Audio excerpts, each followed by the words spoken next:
don Santiago Lázaro López y Corporación Municipal, señor presidente de la Junta Directiva y compañeros de la Junta Directiva de la Virgen de Cristana, señores presidentes de otras hermandades y grupos políticos de la localidad, amigos y público en general. Bienvenidos todos a esta charla coloquio. Los componentes de la mesa que a continuación voy a presentar nos van a contar todo lo que se sabe del origen y la evolución de la devoción de la Santísima Virgen de Cristana en estos 800 años de historia y que este año vamos a conmemorar. Paso a presentar a los componentes de la mesa. Empiezo por el decano, don Francisco Escribano Sánchez Alarcos. Es licenciado en Historia Moderna y Contemporánea. Realizó sus estudios en la Universidad de Sevilla y en la Complutense de Madrid. Ha dedicado toda su vida a la docencia y a la investigación. De 1976 al 2015, casi 40 años, ha estado impartiendo clase. Y muchos de esos años en el instituto de la localidad, del cual ha sido también director. Desde que se funda la Universidad Popular, aquí en la localidad, son muchísimos los cursos de historia local que ha ido impartiendo. Más de 3 décadas ha dedicado a poner orden en el archivo histórico municipal. Fruto de todas estas investigaciones y toda la documentación recogida, pues han sido las publicaciones en numerosos medios de comunicación que ha ido haciendo y numerosos libros que ha ido publicando. Por citar alguno, pues el último, Campo de Cristana, una villa serrana en la llanura manchega. En 1988 el ayuntamiento, con gran acierto, le nombra cronista oficial de la villa. Bienvenido, Francisco.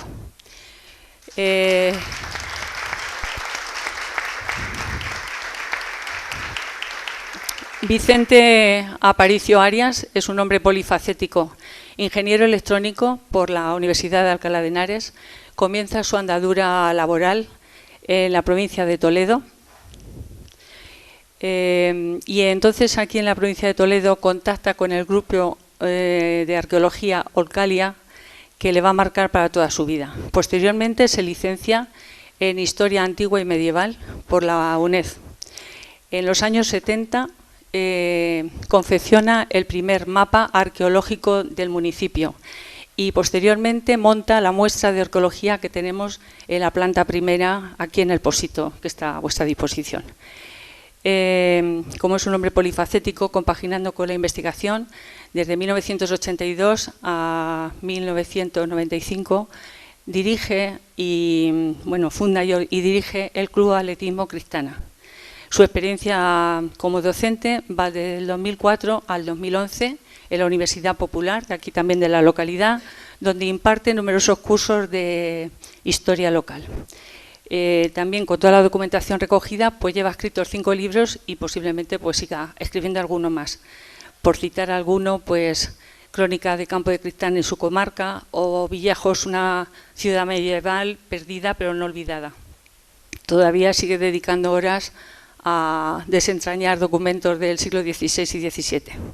Completando la terna, el más joven, Santiago Lázaro López, alcalde de la localidad desde 2019, que hoy nos acompaña en calidad de profesor. Estudia y se licencia en Geografía por la Universidad Complutense de Madrid, posgrado en Sostenibilidad Local, y desde el año 2006 imparte clases de enseñanza secundaria como profesor de Historia en distintos institutos de la zona, en Herencia, en Alcázar y en Campo de Cristana. La misión de Santiago hoy es muy difícil porque consiste en centrar los temas que se van a ir tratando y sobre todo en ajustar los tiempos, porque cuando hay personas que saben mucho y que son apasionadas de un tema, es muy complicado que no se les vaya el santo al cielo.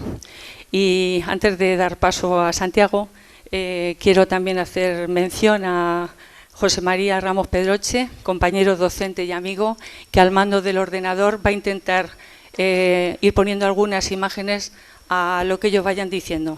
Bienvenidos todos y gracias por aceptar nuestra invitación. Te paso la palabra, Santiago.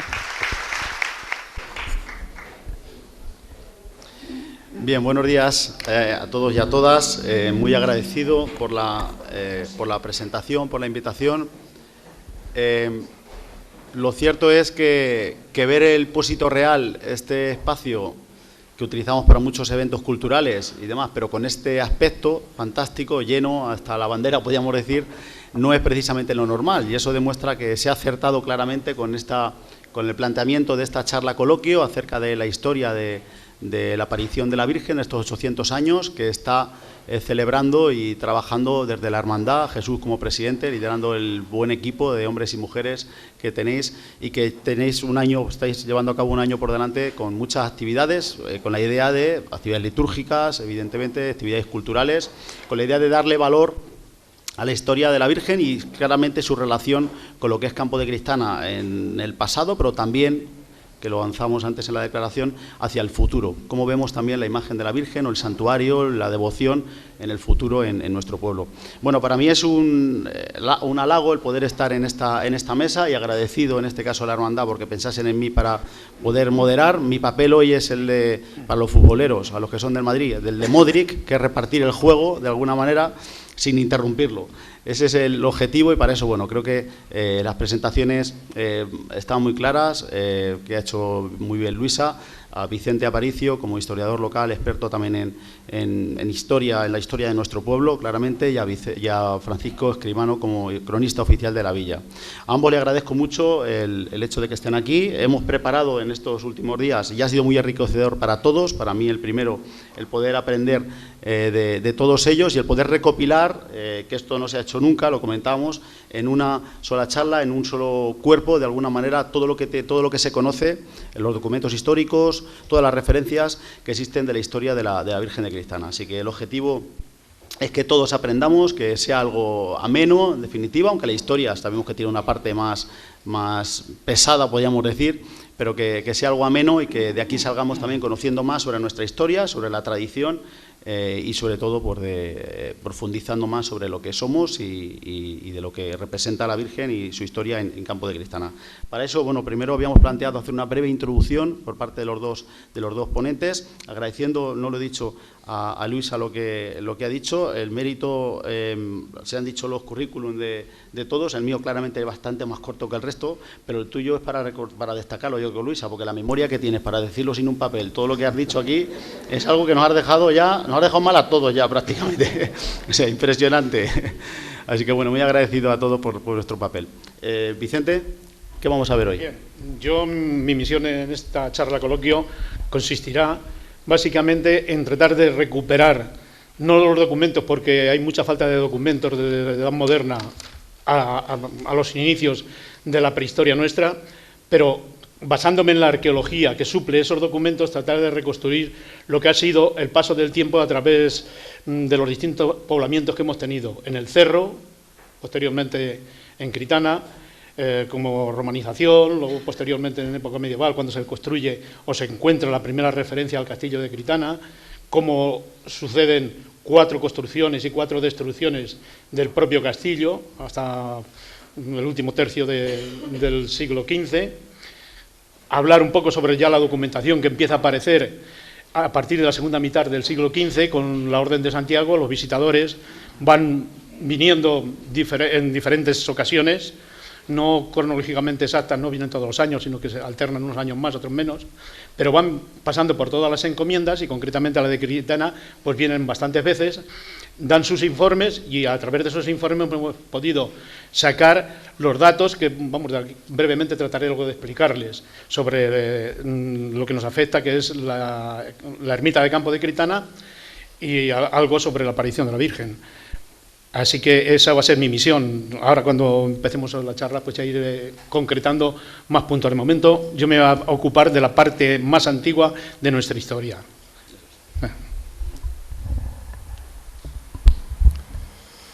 Bien, buenos días a todas y a todos.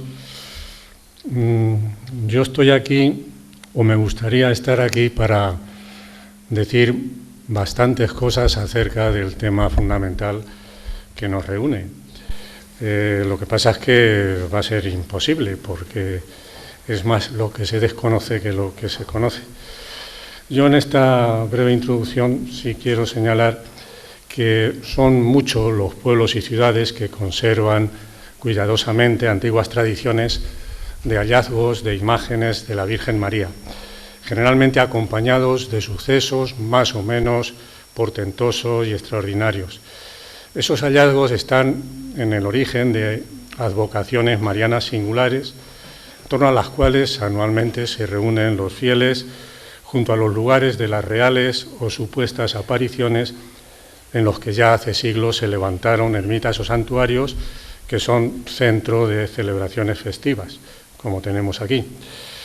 Hay que decir de entrada que la tradición, que alguna vez, como veremos en nuestro caso, se pone por escrito, ha jugado un papel muy destacado en la transmisión y arraigo de creencias.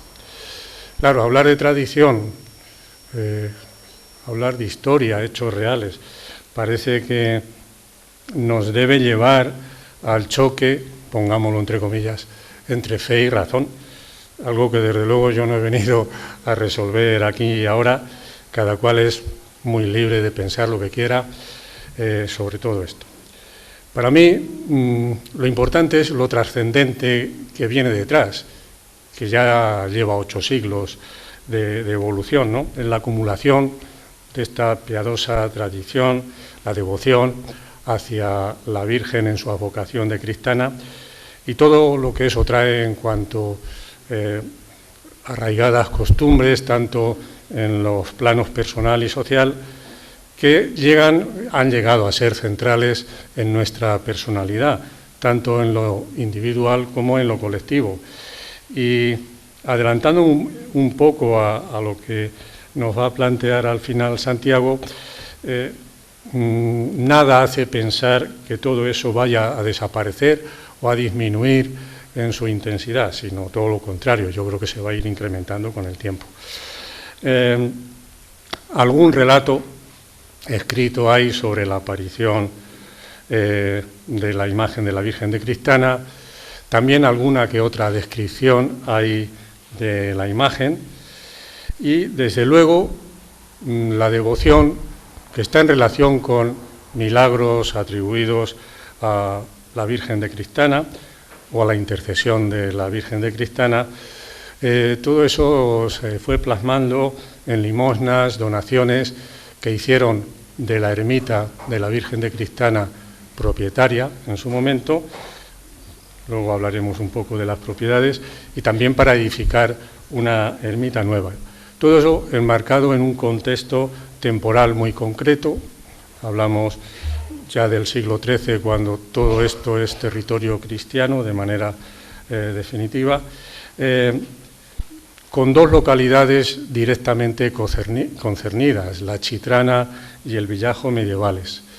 Y también alguna referencia habrá que hacer, llegando hacia la actualidad, es el trauma que supuso la Guerra Civil de 1936-1939, de consecuencias negativas, pero que alumbró una nueva etapa presidida ya por una nueva imagen de la Virgen de Cristana. Muy bien. Siempre en historia, bueno, y en la vida en general, podríamos decir que lo importante de las cosas o de lo que sucede en la vida depende mucho del contexto, y en la historia es fundamental entender el contexto en el cual aparece.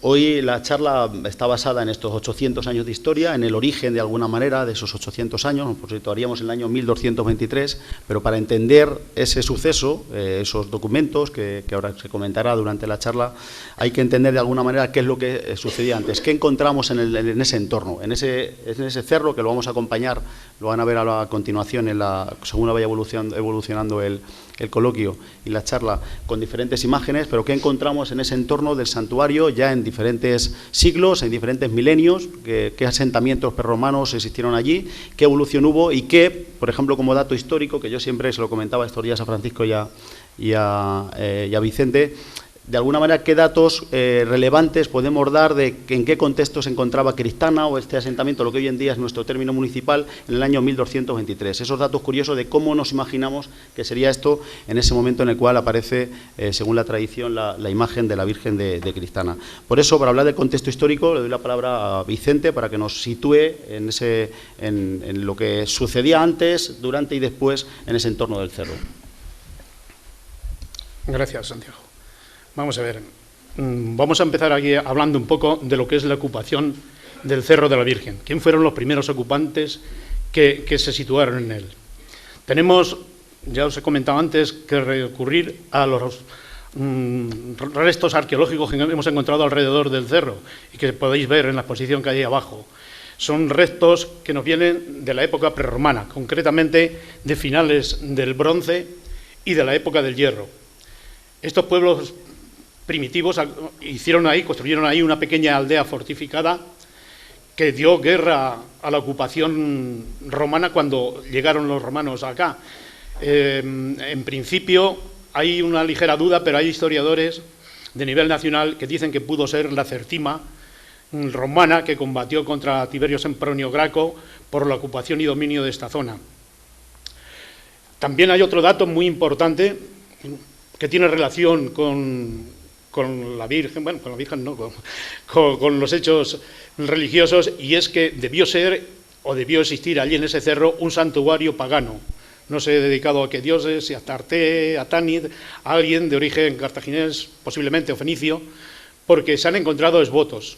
También tenemos esvotos que se han encontrado, los tenemos aquí abajo en la exposición y que se pueden ver, lo que nos da la trascendencia y la significación que ha tenido siempre el cerro como algo espiritual, algo que trasciende, algo que se sobrepone a las costumbres normales. Cuando llegan los romanos aquí, encuentran el cerro, parece ser que tuvieron dificultades para conseguir la dominación del cerro porque estaba fortificado, no quiere decir que hubiese una fortaleza grande, sino una muralla alrededor, era un oppidum ibérico, y lo que hicieron, como hicieron en todos los sitios de la península, lo que van haciendo al enfrentarse a las poblaciones nativas, que solían estar siempre en zonas defensivas, en lo alto de cerros, es obligarles a bajarse a los llanos más próximos. En el caso del cerro de Cristana, a los ocupantes los bajan a las laderas del cerro, no se los llevan más lejos. En las laderas del cerro hemos encontrado todos los restos cerámicos que aparecen y que hay aquí depositados, más otros que otros han llevado. Pues bien, cuando se traslada a las laderas, el cerro empieza a tener un nombre propio, que es Cristana. Este nombre propio se lo dan los romanos y con él parece ser que sin modificación ha llegado hasta el siglo XIII. En época ya posterior, en época visigoda, tenemos una referencia de don Deogracias Estavillo que nos habla de que el castillo de Cristana lo construye un noble de Urda, concretamente dice un rico hombre visigodo de Urda. Es el que lo reconstruye, la primera referencia que tenemos al castillo. Yo no he podido acceder a esos documentos, no los he encontrado, pero fío mucho en la palabra de este investigador, de Deogracias Estavillo, por su buen hacer siempre en cuanto a la historia. De esta época, de época visigoda, hay un hecho importante, y aquí ya entramos ya, como antes estaba explicando Francisco, con los problemas de lo que es la tradición, la leyenda y la historia. Hay historiadores que se han ocupado, han hecho escritos sobre, no historiadores oficiales, sino más bien cronistas aficionados, que han escrito sobre la historia de la Virgen y hablan, en ellos están todos de acuerdo, de la ocultación de una imagen cuando se produce el dominio musulmán después de la batalla de Guadalete y empiezan los musulmanes a subir hacia arriba, pues los habitantes de Alternia, que así lo llaman en los documentos estos que os digo, que supuestamente es Alcázar de San Juan, ocultan una imagen que tenían, la ocultan en una cueva, que es la Cueva de la Laguna. La descripción de esta cueva la dan clavadita, porque yo he pasado en la cueva, he pasado hasta el fondo y he llegado a la sala esa que dice que está al fondo de la gruta y se ve la sala, es una sala pequeñita, de 4×3 aproximadamente. La verdad es que cuando yo pasé con otro compañero, no nos fijamos en que existiese un altar. En el centro, desde luego, no estaba. De ser altar sería un nicho en la pared, pero claro, nosotros íbamos con linternas, aunque eran más o menos buenas, pero está todo tan oscuro y tan cigas que yo lo único que recuerdo es que me traje dos trozos de estalactitas que colgaban del techo y que me llamó mucho la atención un trozo que hay de unos 6 metros de cavidad que se parte de la grieta por la que te tenías que introducirte y está hecho a mano. Se ven los picazos en las paredes, tienen una altura de 1 metro aproximadamente, algo más, y se ven los picazos que retoma el agua de las paredes en ese trozo. Luego ya cruzas ese trecho y ya encuentras otra vez la grieta más ancha hasta llegar al fondo de la cueva que tiene la sala. Ahí es donde parece ser que ocultaron estos alternieses, estos alcazareños, ocultaron una imagen. Y de esto, al principio venían por devoción, venían con mucha frecuencia a visitarla y a pedirle y a suplicarle, como mandan los cánones de la religión, pero con el tiempo se fueron espaciando las visitas, se fueron perdiendo, hasta tal punto que llegó un momento que la olvidaron y desapareció. Tal es el hecho que yo he preguntado en Alcázar a historiadores de Alcázar que conozco y me han dicho que desconocen totalmente la historia esta. Ya os digo que aquí entramos un poco en el campo de la leyenda porque los que lo han escrito no hemos podido cotejar todos esos datos. Durante la Edad Media, ya concretamente en el siglo XI, es cuando aquí se empiezan a gestar acontecimientos importantes donde interviene el castillo o la fortaleza de Campo de Cristana, ya convertida en castillo. Concretamente en el siglo XI tenemos una reconstrucción, posteriormente una destrucción, pero en el siglo XI se reconstruye para que formase parte de la línea de la Marca Media, que separaba las divisiones de lo que venían reconquistando Alfonso VI desde el norte, cuando traspasa el sistema central, se hace a lo largo del Tajo una serie de fortificaciones de este a oeste para impedir el avance de las tropas cristianas. En este castillo de Critana se concentran las tropas musulmanas en las 2 batallas de Consuegra, en una la que gana, entre otros, el Cid Campeador, que batalla en esa, y en la segunda, en 1097, donde pierde la vida el hijo del Cid Campeador, Diego. Esas dos, pues en las 2 ocasiones, el musulmán, el emir de Denia, Alfigio, que era el que dirigía las tropas musulmanas, se refugia en el castillo de Critana, para que veáis la importancia que en esa época tenía el castillo. También el castillo es importante porque en este mismo contexto y en este mismo siglo, ya finales, entra a formar parte de la dote de Aisa, la hija del rey Al-Mutamid de Sevilla, que casa con Alfonso VI, y en dote le entrega lo que era la taifa de Toledo, que pasaría a constituirse posteriormente como reino de Toledo. Los musulmanes vuelven bueno, ya cuando ven que vienen los cristianos demasiado convencidos, destruyen la fortaleza de Cristana que queda derruida.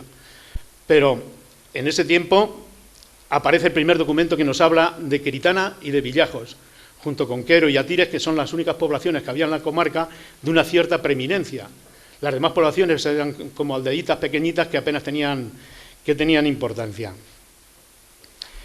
En 1212 se produce la batalla de las Navas, de todos conocida, que es cuando a los musulmanes definitivamente se les da el permiso para que se vuelvan a sus tierras, porque las tropas cristianas estaban decididas a recuperar estos territorios. Y curiosamente, a partir de ese momento, en 1223, es cuando se da el hecho de la aparición de una imagen de la Virgen aquí en Critana. No en Campo de Critana. Campo de Critana no existía. Campo de Critana se forma a partir de 1260, 1290. En ese espacio se forma porque la Orden de Santiago, que le habían concedido ya el derecho de reconquista y repoblación hacia el sur de todos estos territorios, pues es el que va a tratar de reconstruir. Y en un documento que tenemos de 1237, que es donde se hacen los repartimientos entre las órdenes, le toca a la Orden de San Juan lo que queda hacia poniente, a la de Santiago lo que queda hacia Saliente y hacia el sur, y a la de Calatrava lo que queda a partir de la línea que va de Malagón, Daimiel, Manzanares, para la reconquista, y así se quedan repartidas las órdenes. La Orden de Santiago, ya posicionada aquí en este término, crea el campo, que no es el campo de Critana, crea el campo en este lugar que tenemos ahora, mucho más pequeño. Estaba una población medieval que abarcaba más o menos las 4 calles principales que tienen orientación este-oeste, y reconstruye el castillo. Hay una serie de tiempos de impasse en que el castillo se queda ahí, que nadie tiene... como no hay batallas, no tiene trascendencia, hasta que llega el siglo XIV, con las batallas entre Enrique de Trastámara y Pedro I, para unos el justiciero y para otros el cruel, que en esta batalla sí que interviene el castillo cristano, porque todas esas batallas se dan en estos alrededores. De hecho, Pedro muere apuñalado por su hermano Enrique en Montiel, que está muy cerquita de aquí. Pero es el que en el siglo siguiente, en el XV, cuando el castillo cristano va a tener mayor trascendencia. ¿Y por qué? Porque las dos partes de la nobleza querían tomar, las dos partes de la nobleza más principales, había como 2 partidos, 2 equipos en Castilla que querían controlar el poder de los reyes. Querían ser como los validos y que el rey delegase en ellos todas las actividades que pudiesen, que les permitiesen conseguir más fortuna y más dominios. Siempre una guerra económica y de poder. Y entonces aquí hay uno que era valido de Enrique IV, que fue Álvaro de Luna, que en 1440 era valido del rey de Álvaro de Luna, pero cuando se casa con la segunda mujer, con Juana de Portugal, empiezan a denostarlo, pero ya había conseguido ser maestre de la Orden de Santiago. Él amuebla y refortifica el castillo, y posiblemente trae una imagen que en algunos escritos también, pero todo esto sin confirmar oficialmente, he leído por ahí incluso de Joaquín García Reillo, de una virgen de apariencia pisana, como las Madonas, que se difundieron por el Mediterráneo en la segunda mitad del siglo XV, y la trae al castillo como imagen de la capilla. Este Álvaro de Luna, siendo maestre de Santiago, se enfrenta a la nobleza de Castilla, del otro bando de la nobleza de Castilla, que estaba capitaneada en ese momento por Rodrigo Manrique, que era maestre de la Orden de Santiago. Lo nombran a la vez, doble maestre. Era el padre de Rodrigo Manrique, del de las coplas de Jorge Manrique. Pues bien, el enfrentamiento entre Rodrigo Manrique y Álvaro de Luna hace que Álvaro de Luna pierda la batalla y la vida en este enfrentamiento, pero antes de perder la vida manda que se destruya el castillo de Critana. Pero Rodrigo Manrique, que es el ganador de la Orden de Santiago, manda que se construya. Pero siguen las luchas entre ellos, hasta tal punto que llega la guerra de sucesión al trono de Castilla entre Juana e Isabel. Durante esta guerra de sucesión, el triunfo, sí, de decirlo de alguna manera, el triunfo es de Isabel, que está apoyada por los nobles castellanos, concretamente los Mendoza, los Lara, los Castro, y se enfrenta a los nobles del otro bando, que estaban dirigidos por el marqués de Villena, por Pedro Pacheco, y entre ellos Álvaro de Luna, y otros, y el arzobispo de Toledo, Alfonso Enrique, Carrillo, en fin, 2 bandos de nobles, unos por un lado y otros por otros, pero todos querían el poder. Gana la facción de Isabel, que sería Isabel la Católica, en la lucha contra su hermanastra Juana, que fue llamada la Beltraneja, y a partir de ahí el castillo de Critana queda en posesión de este bando castellano, y ya Fernando el Católico, que acababa de casarse con Isabel, lo que quiere es eliminar las bandas nobiliarias, centralizar el poder, y es el que manda destruir el castillo de forma definitiva. No quiere ni que queden asaltantes, ni que haya ningún señor del castillo que le pueda hacer sombra en lo sucesivo. ¿Qué más puedo conseguir? Bueno, ya la destrucción del castillo definitiva se hace en 1478, y a partir de aquí ya tenemos mucha documentación de las órdenes de la Orden de Santiago en las visitas que viene haciendo. Voy a destacar tres visitas que me parecen interesantes. Una es la de 1480, y en ella se describen todas las posesiones que tiene la Orden de Santiago en la encomienda de Campo de Cristana. pero no se hace mención ninguna a la existencia de ninguna ermita ni nada de eso. Sí se describe el castillo, que está derruido totalmente, dice que las paredes más fuertes son las de la Torre del Homenaje, que tiene un pozo de agua dulce en la misma puerta, que creo que todavía existe, y entre las posesiones que cita una que me parece curiosa e interesante como anécdota de destacar, que es que dice que tiene la posesión de una huerta bajo el castillo. Esa huerta es la huerta critana, que se mantiene hasta la actualidad. Pues esa huerta dice que está en el camino de Pedro Muñoz y que ocupa una extensión determinada. Bueno, los datos están ahí. Pero no dice nada de la ermita. Otro documento que me parece muy interesante destacar es de 1498. En este documento hay una cita muy importante, y es un mandato que hacen los visitadores al mayordomo de la encomienda para que la ermita de Santa María de Critana, que debió ser el poblado de Critana, que estaba ya derruido, que ya la gente, cuando se crea el campo, en el siglo XIII, se vienen para acá y abandonan el suyo, por eso se pasa a ser el campo de Critana. Entonces, esta pequeña aldea que estaba derruida tenía ermita, y ahí había una ermita que parece ser que tenía una virgen que se llamaba Santa María de Critana. Pues dice que se traslade la ermita que está en el camino de Mota, cerca del castillo de Critana, que se traslade al mismo castillo y se le construye una ermita en las partes del castillo que estén más fuertes. Concretamente era la Torre del Homenaje, porque dice que sobre ella se construyen unas paredes de yeso y que se tenga un maderamiento en la cubierta, pero la debieron hacer muy mal, porque el último documento que cito es de 1513, porque el prior de Uclés, Pero Alonso, dice que se construye una iglesia nueva, una ermita nueva en honor a la Virgen.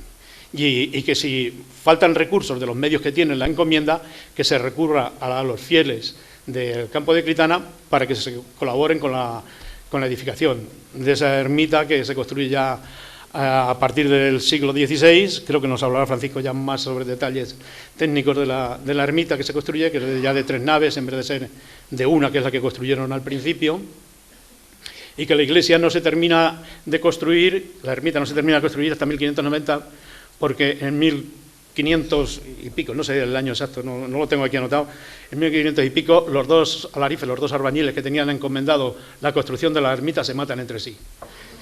Y se acaba. Y se paralizan las obras, no tenían que estar muy de acuerdo en algún tema, y eso es lo que dice la documentación. Ahora, sí, tengo los nombres, era Esteban Sánchez y Juan García. Paz descanse. Que paz descanse. Y bueno, pues eso es todo un poco el proceso de lo que fue el Cerro de la Virgen, lo que ha sido el castillo y lo que ha sido, según los documentos, lo que tenemos en la ermita.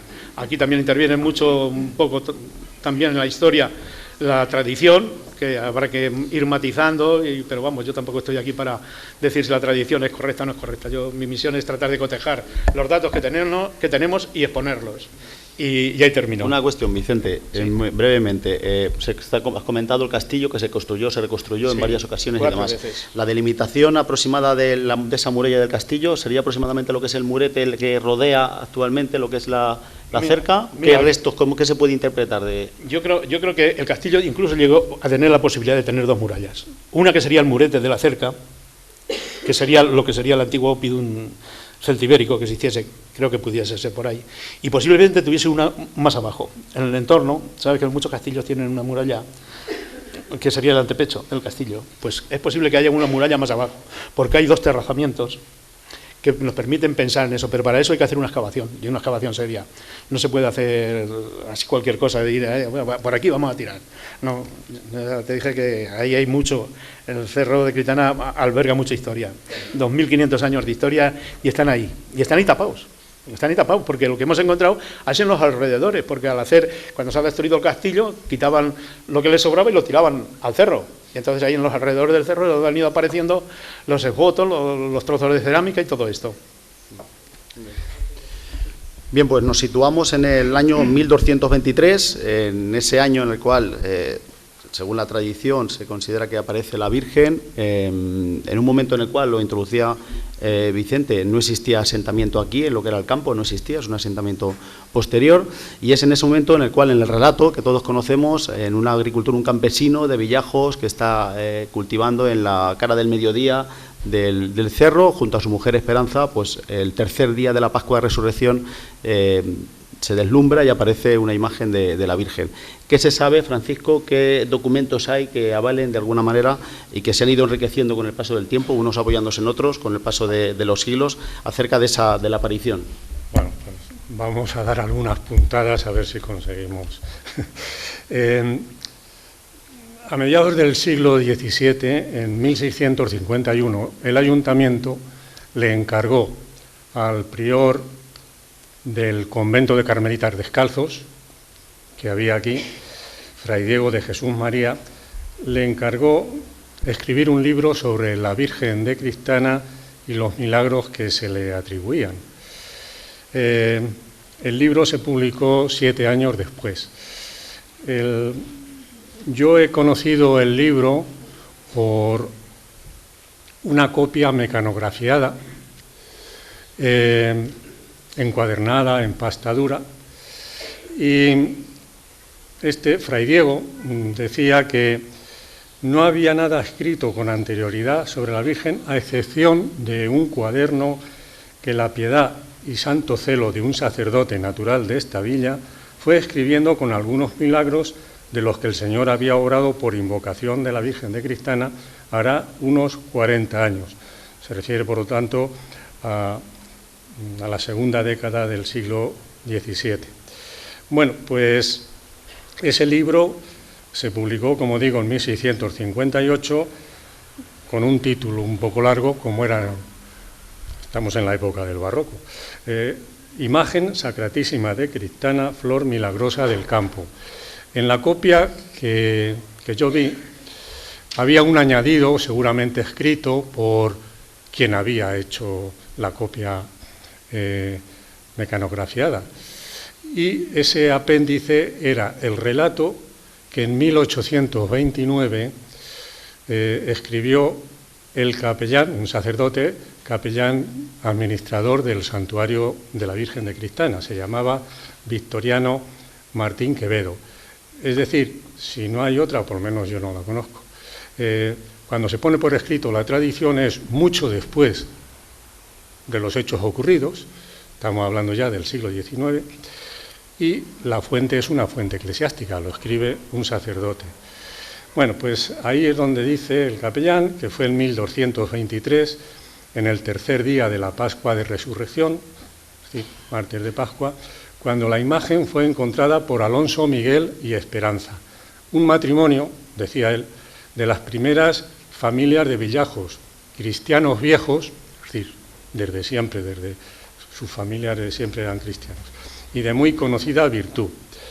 Esas dos personas, nos dice, estaban labrando unas tierras junto al castillo que en el cerro de Cristana había, y se albergaba en una cueva cercana a dicha fortaleza, en la que también guardaban los bueyes con que araban. Desde la cueva subieron a la cumbre del cerro, que es donde vieron la imagen, y fueron rápido a dar cuenta de su hallazgo a Villajos.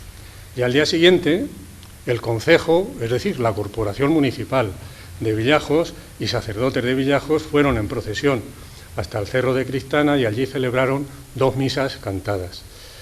El capellán añadía que los vecinos de Villajos, en pocos años, decía él, abandonaron su pueblo y se establecieron en la sierra de Cristana, es decir, en la nueva población de El Campo, en el emplazamiento actual del pueblo.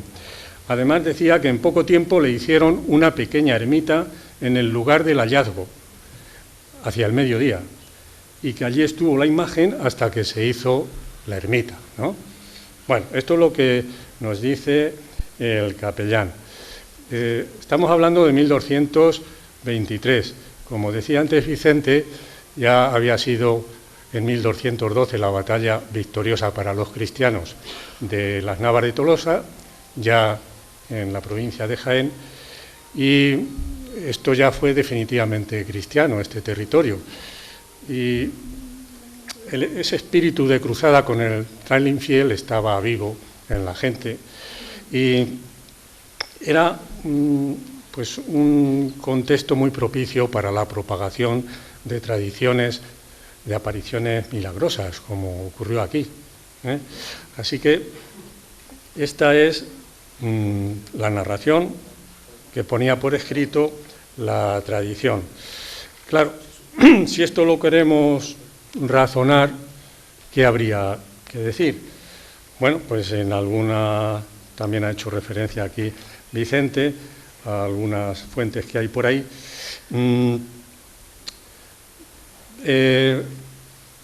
Habría sido escondida la imagen que había para que no fuera destruida por los musulmanes. Cuando llegan por primera vez los musulmanes en el siglo VIII, no en todos los lugares se establecieron destruyendo lo que había. En muchos lugares se establecieron mediante pactos con la población preexistente. Pero bueno, tampoco vamos a entrar en eso. Otro momento en que esto queda bajo los musulmanes, pues fue ya avanzado el siglo XII, cuando en la batalla de Alarcos, cerca de Ciudad Real, fueron vencidos los cristianos.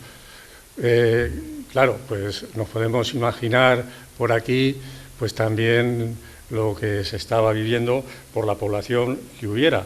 ¿Habría escondido alguien en ese momento, finales del XII, una imagen que se venerase en Cristana, o se hubiese venerado antes?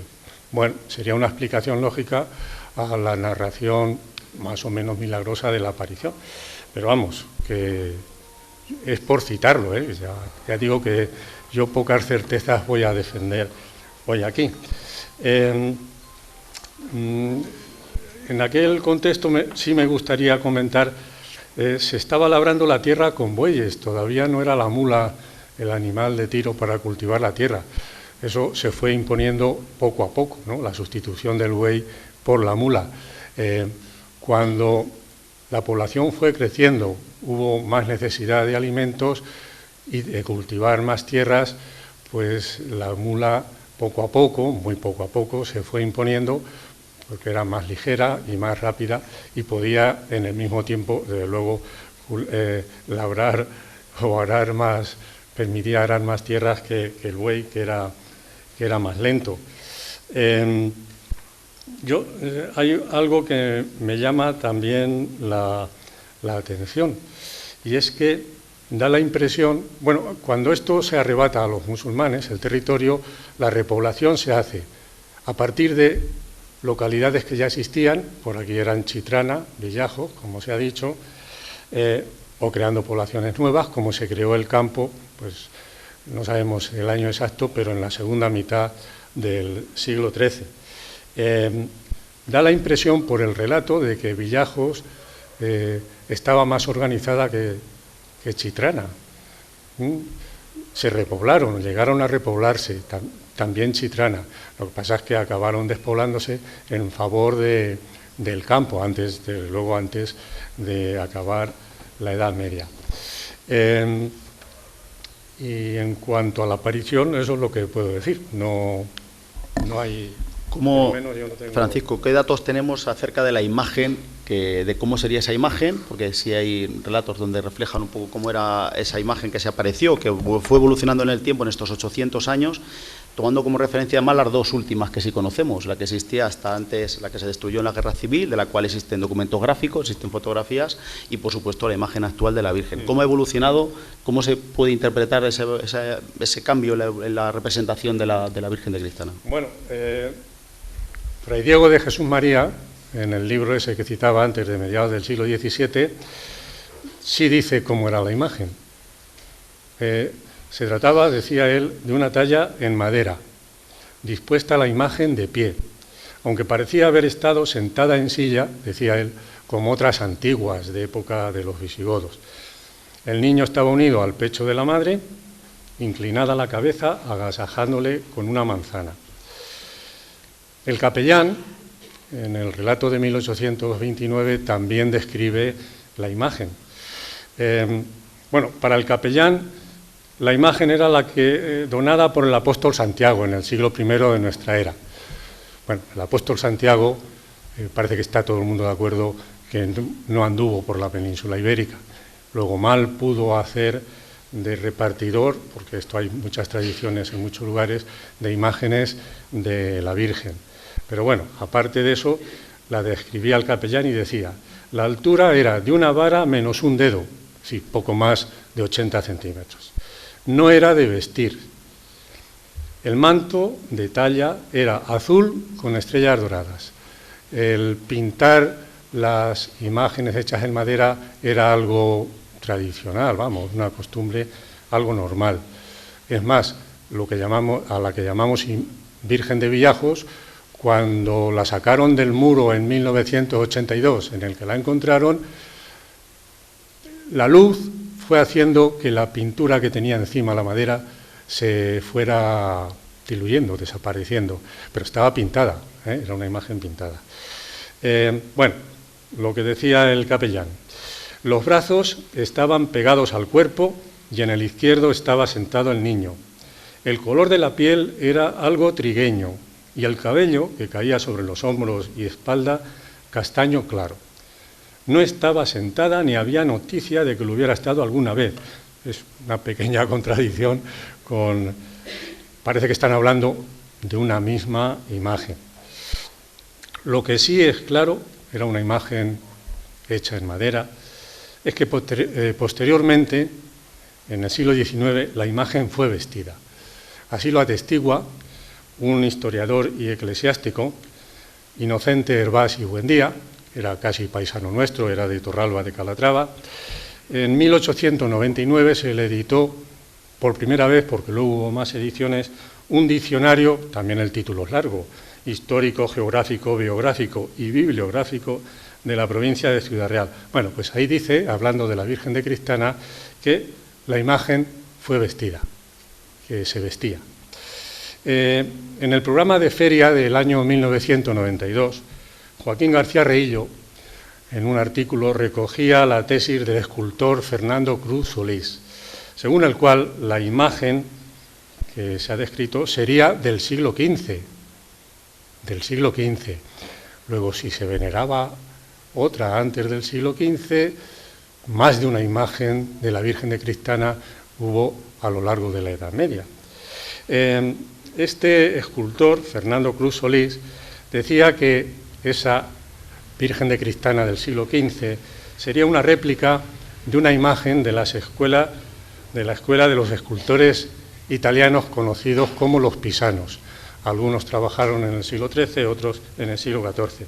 Una imagen conocida como la Anunciata, todavía existente en Sicilia, en la ciudad de Trapani o Trapani, no sé exactamente. Bueno, pues en su artículo decía Joaquín que réplicas de esa imagen hubo, y las hay todavía, en distintos lugares, en muchos lugares de la actual España.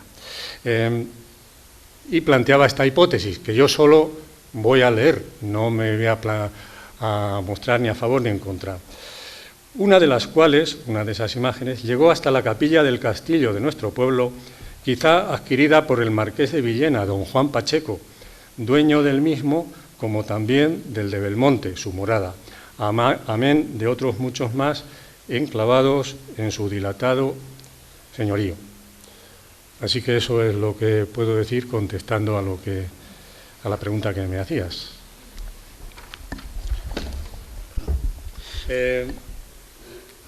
Como luego hablaré de la ermita, pues voy a dejar para el final ya lo relativo a la nueva imagen, que es la que tenemos ahora.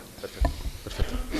Bien, ya bien introducidos todos, como lo vamos viendo, ya nos vamos situando un poco más y se han dicho aquí elementos muy interesantes acerca de la historia o de diferentes interpretaciones. Comentaba antes Vicente acerca de ese asentamiento de Alternia, sobre ese altar donde supuestamente se escondía una virgen, donde se escondía una imagen de la Virgen. Es cierto que en todo nuestro pueblo siempre hay un elemento, como es la cueva de la laguna, un elemento al cual le tenemos todo mucho cariño, que forma parte de algo que al final es historia, como es la tradición, la leyenda y demás. como es la historia de la Cueva de la Laguna, sobre la cual se ha escrito mucho y hay muchas confabulaciones. ¿Qué hay de cierto en lo que tiene que ver con la Cueva de la Laguna, con esa leyenda, en definitiva, que siempre ha quedado de nosotros, que es una leyenda preciosa, de que conectaba con el castillo de Cristana, que era una salida de ese castillo en caso de un ataque y demás? Incluso hay leyendas incluso más bucólicas, incluso de que la noche de San Juan hay allí la aparición de una mona que sale a peinarse y demás. Pero es una historia preciosa. O sea, yo no sé si... Yo estaba esa noche, no he visto yo estaba esa noche buscándola y no la he encontrado. Puedo decir como dato real. Pero es cierto que tiene mucho interesante, y que además en documentos históricos sí ha aparecido esa referencia a la Cueva de la Laguna. En 1575, en las relaciones topográficas de Felipe II, se habla de que, decía en ese documento, que ya los antiguos del lugar dicen que habían metido gansos por una parte de la cueva y había salido a medio cuarto de legua a tal distancia, en tal lugar. Es decir, está en documentos históricos, en definitiva, está la tradición oral durante muchos siglos, que se conoce de ello, y sobre todo, tú que has entrado, en definitiva, cómo es esa cueva por dentro, de alguna manera. Por cierto, ahora en la aparición, en la imagen, va a aparecer ahora un plano que es de la Sociedad Española de Espeleología del año 1969, que entraron en la cueva y hicieron ese levantamiento topográfico acerca de las diferentes bocas y demás. Requiere una interpretación, como es lógico, tiene una serie de alzados de lo que fue lo que es la entrada a esa cueva. Pero bueno, Vicente nos va a explicar cómo es esa cueva y qué se puede interpretar de ella. Bien, yo puedo contar lo que yo he visto. En el plano ahora lo veréis, es un plano hecho por los topógrafos, pero no se ve bien ni las cavidades, ni la conducción, ni la capilla que yo he llegado a ver. Yo pasé a la cueva con un compañero que estaba conmigo en el grupo de espeleología en la universidad y decidimos meternos los dos, y nos metimos así a sangre y fuego, porque no sabíamos si íbamos a encontrar dentro zorros, serpientes o qué. Una vez que dijimos, venga, para adelante, llevábamos una navaja grande, y toda la arma que llevábamos y una linterna. Ni siquiera se nos ocurrió coger papel y lápiz para ir levantando planos topográficos, que era lo que deberíamos haber hecho y haber medido, pero no. Nosotros entramos y íbamos viendo por todas las grietas donde podíamos entrar, tratar de meternos, en algunas cabíamos, en otras no podíamos, y lo primero que observamos al entrar a la cueva es un desprendimiento parcial de una roca grande, que yo creo que ha ido bajando, porque yo hace poco estuve allí otra vez y sigue descendiendo hacia abajo. Pues bien, antes la sala esa, entrabas, había dos accesos a esa sala principal, separados por una piedra grande sobre la que se depositaba la losa que había arriba. Ahí se sujetaba. Entrabas por cualquiera de las dos, dabas al acceso a una especie de sala. Era muy irregular, no era ni circular, ni nada, eran figuras totalmente naturales, pero que no tienen comparación con la geometría. Tendría una altura de 2 o 3 metros de altura y una forma pues aproximadamente pues como un ovoide o algo así. Al fondo había varias grietas, unas que iban por arriba, por encima de la piedra esa que estaba medio descolgada, que entrabas, pero llegaba un momento que te quedabas encajonado y ya no había forma de seguir, y por más que alumbrábamos con las linternas, se veía que no tenía continuidad aquello. Y otras que había a nivel de suelo, sobre todo una vertical, que fue por lo que nosotros anduvimos, si pudimos pasar un poco, y en un espacio de unos 6 metros así encontramos esa oquedad que era hecha artificialmente. Se veían los picazos de una forma no circular, pero como un arco de bóveda de medio punto. Así se veían los picazos en las laterales, de unos 5 o 6 metros de longitud, y yo os digo que en las paredes laterales se veían los picazos de las piquetas o de los picos, y rezumaba agua. Eso sí lo recuerdo perfectamente, es una de las cosas que se me quedaron grabadas. Luego pasabas otra vez, se ensanchaba la grieta, y ya llegabas al fondo donde la grieta se volvía a estrechar, pero se estrechaba de tal manera que no había forma de continuar.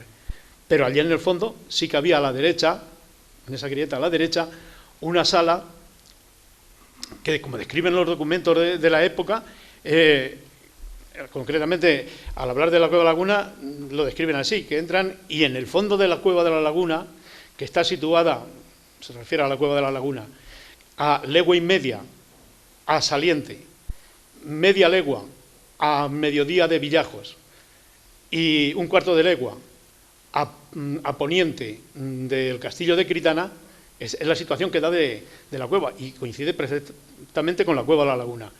Y en la cueva, cuando dice que es una cueva natural, que allí los habitantes de Alternia escondieron la imagen y para ello tuvieron que acceder trabajando para hacerle una capillita y un altar en el fondo de la cueva. Y dicen en el fondo de la cueva textualmente, o sea que es que no había más continuidad. Por tanto, la leyenda que se da no es leyenda, es historia. Lo que se dice en el libro de las relaciones de los pueblos de España de Felipe II de 1575 es que se soltaron unos gansos en la cueva y aparecieron en el castillo de Critana. Yo eso lo veo bastante improbable.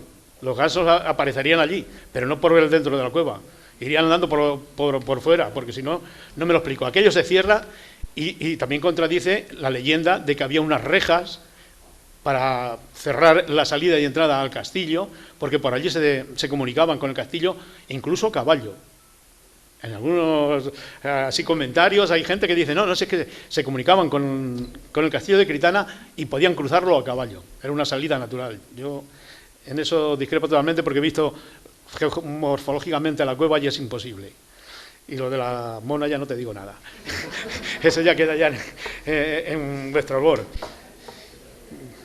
Yo creo que con estos datos yo aseguraría que este documento es cierto, de que de aquí hay una ocultación, no sé en qué fecha, porque los documentos dicen que es cuando la invasión musulmana, cuando por temor a que profanasen la imagen de la Virgen, la trasladan y la esconden. Yo no sé si sería pues el motivo, ni cuándo, ni de qué manera, pero que los datos estos que se dan coinciden con lo que yo he visto. Es lo que puedo decir respecto a la cueva. Y la cueva está ahí, por desgracia ahora hundida, no se puede pasar. Es cierto que cuando nosotros pasamos también tuvimos que horadar un poquito, pero lo hacíamos con la mano y con la navaja que llevábamos. En la entrada esta apenas se veía un poquito por encima y empezamos a tirar porque era tierra suelta, igual que ahora sucederá. Ahora mismo todo lo que hay en la entrada, que está tapando la entrada, será tierra, echadizos posteriores, polvo, yo qué sé, de todo lo que hay allá, que eso no son piedras, eso lo vas quitando con un azadón, si tienes, lo quitas rápidamente. Y eso lo que sé es, hay otra salida que también sí que comprobamos porque hicimos fuego en la sala y nos pareció ver, no os hablo con seguridad porque nos lo pareció, o lo quisimos nosotros entender así, que salía humo por un acceso lateral que hay a la izquierda, a saliente hay un acceso pequeño que dicen que era una entrada, pero esa entrada nosotros por dentro no la pudimos ver y por fuera es imposible pasar. Nos pareció, queríamos ver que salía algo de humo del que habíamos hecho dentro, salía por allí, pero ahí ya me quedan muchas dudas. Y esa es la historia que tengo yo de la cueva. Creo que la cueva está bien descrita, se corresponde y lo que necesita es una exploración que no sé si nuestro amigo Santiago... sí, lo quiero comprometer porque es que son cosas de nuestra historia y si nosotros no lo hacemos no lo va a hacer nadie. Ahora que están los LIDAR, los radares estos electrónicos... Queda más bonita la leyenda que si descubrimos la verdad. Pero bueno, la historia es la verdad. El asesinato del... Que haya restos de haber picado no es raro, porque en 1616, creo, un grupo de personas, con el permiso del rey, porque se aparecía un tesoro, la quinta parte era para el rey, el quinto real, entraron. Y pasó un tiempo y lo dejaron porque ya estaban hartos de picar. O sea, que no es raro que tuvieses eso. Que oro no apareció. Por dar, encontraron más que piedra. Bueno, por dar la referencia, lo estaba buscando en el documento de las relaciones topográficas, cita literalmente, hay dos cuevas que van a parar al castillo de Cristana de más de cuarto de legua de largo, que dicen los antiguos, ya lo decían entonces en el siglo XVI, que se han echado gansos por una parte y salido a la otra. Has entrado en ella por algunos mancebos en este tiempo y hay grandes anchuras dentro. Y como está tanta tierra, vuélvense, traviesa la una de ellas toda la sierra de Cristana por lo más angosto. Ese es el relato que se hace en el siglo XVI de lo que es en definitiva, muy interesante. Y hago un pequeño paréntesis porque me parece curioso y que tiene que ver con el contexto en el que nos encontramos ahora de cierta sequía. En la epígrafe número 20 dice que a una legua de esta villa pasa un río que se llama Záncara, corre algunos inviernos desde el año de 5 y hasta el 45, o sea, estamos hablando del año 1505 al 1545, no corrió cosa ninguna, dijo. Fijaros, en el siglo XVI hubo 40 años, dice aquí, que llegó a estar ya seco. Quiere decir que no por eso podemos contentarnos mucho, no es para ilusionarlos, desde luego, pero que es una cuestión también de cierta secuencia en el tiempo, aunque la verdad que lo aceleramos nosotros con otra serie de conductas, por supuesto. Por eso quien entonces tenía arrendados molinos de agua en Ruidera, decidieron venir aquí, porque eran de aquí, y empezaron a construir molinos de viento. En 1540 los primeros. Pues esa sequía nos trajo algo bueno, que fueron nuestros molinos. Fijaros cómo hay que sacar la parte positiva siempre.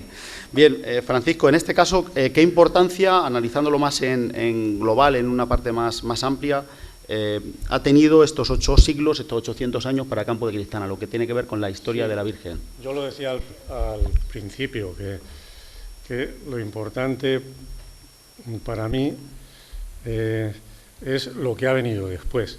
La devoción a la Virgen de Cristana a lo largo de los siglos ha ido en aumento, aquí y en los pueblos de alrededor también, nos decían, y unido al hecho de atribuírsele milagros. En las relaciones de Felipe II, un par de milagros se cuentan.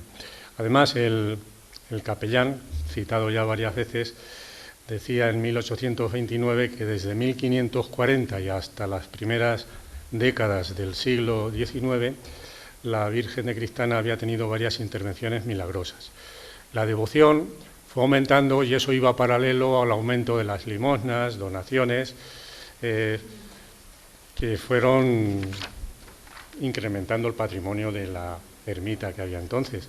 La vieja ermita medieval, por ejemplo, en 1498 poseía 140 cabezas de ganado lanar, más de 45 fanegas de tierra, una viña de 300 vides y un solar en el pueblo junto al cementerio de la iglesia parroquial tras la capilla mayor de esta. Los bienes los administraban los mayordomos, que eran nombrados por el ayuntamiento. Por ejemplo, Bartolomé Sánchez fue mayordomo en 1498, por citar alguno más, en 1568, Alonso Sánchez Bardón. Con el tiempo, la cuantía de los bienes fue variando, pero vamos, todavía a mediados del siglo XVIII el catastro de Ensenada nos dice que la ermita era propietaria de 27 fanegas y media de tierra de secano para siembra. De cualquier forma, todos esos bienes, como los bienes de la iglesia, fueron desamortizados en la época de Mendizábal y Espartero, en los años 30-40 del siglo XIX. Se quedó el Estado con los bienes y luego se vendían en subasta a particulares. La ermita naturalmente tenía más cosas. En esa fecha del siglo XV pues tenía un retablo pintado, pero en 1568 se estaba haciendo un retablo que serviría para ser el marco de la imagen de la Virgen de Cristana, que con tal motivo iba a ser dorada, que eso era otra costumbre también tradicional en la escultura en madera española. El año pasado ya se habló mucho de la fiesta anual de la Virgen, por eso muchos detalles me los voy a saltar, pero vamos, sí quiero hacer hincapié en que el ayuntamiento, cuando en 1651 encargó ese libro al prior del convento, decía que siempre, utilizaba esta palabra, siempre la Virgen de Cristana había sido considerada patrona del pueblo. Bueno, desde 1548 ya se empieza a celebrar la fiesta en el día 25 de marzo, festividad de la Encarnación.